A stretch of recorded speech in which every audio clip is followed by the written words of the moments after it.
সাবেক প্রধানমন্ত্রী শেখ হাসিনা, সাবেক স্বরাষ্ট্রমন্ত্রী আসাদুজ্জামান খান কামাল এবং সাবেক পুলিশ প্রধান চৌধুরী আব্দুল্লাহ আল মামুনের বিরুদ্ধে 2024 সালে জুলাই অভ্যুত্থানের সময় সংগঠিত বাংলাদেশে যে মানবতা বিরোধী অপরাধ সেটার দায়ে তাদের বিরুদ্ধে মামলাটি দায়ের করা হয়েছিল।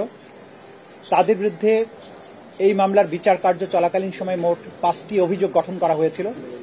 আজকে চূড়ান্ত রায়ের পর্বে এসে আদালত এই 5টি চার্জকে 2টি চার্জে রূপান্তর করেছেন এবং প্রত্যেক চার্জের মধ্যে 3টি করে কাউন্ট দিয়ে 6টি কাউন্ট তৈরি করে আলাদাভাবে আজকে বিচারের রায় ঘোষণা করেছেন। প্রথম চার্জে আসামি শেখ হাসিনাকে দোষী সাব্যস্ত করে আমৃত্যু কারাদণ্ড দেওয়া হয়েছে।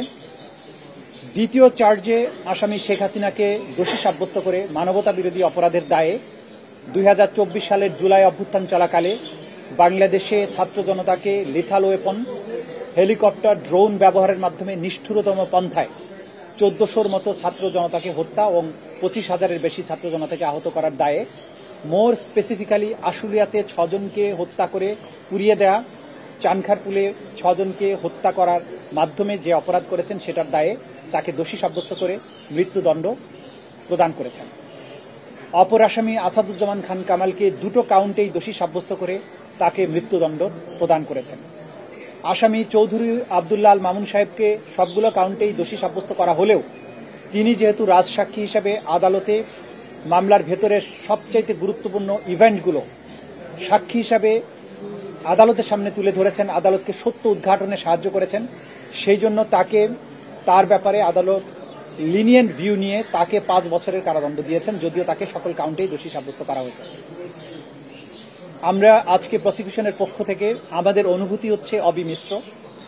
আমরা কারো মৃত্যুদণ্ডে আনন্দিত যেমন নই, তেমনিভাবে এই বাংলাদেশে যেভাবে রাষ্ট্রের শাসক হয়ে দেশের নাগরিক, বিশেষ করে তরুণ ছাত্র জনতার রক্তে পা ভিজিয়েছিলেন, তার বিচারের মাধ্যমে তাকে যে দণ্ড দেয়া হয়েছে, আমরা বিশ্বাস করি এই দণ্ড প্রদানের মাধ্যমে ইতিহাসের একটি অধ্যায়ের মীমাংসা হয়েছে এবং এই জাতির ন্যায় বিচারের প্রতি যে তৃষ্ণা, ন্যায় বিচারের জন্য, জাস্টিসের জন্য জাতির যে কোয়েস্ট, সেটি আজকে সম্পন্ন হয়েছে।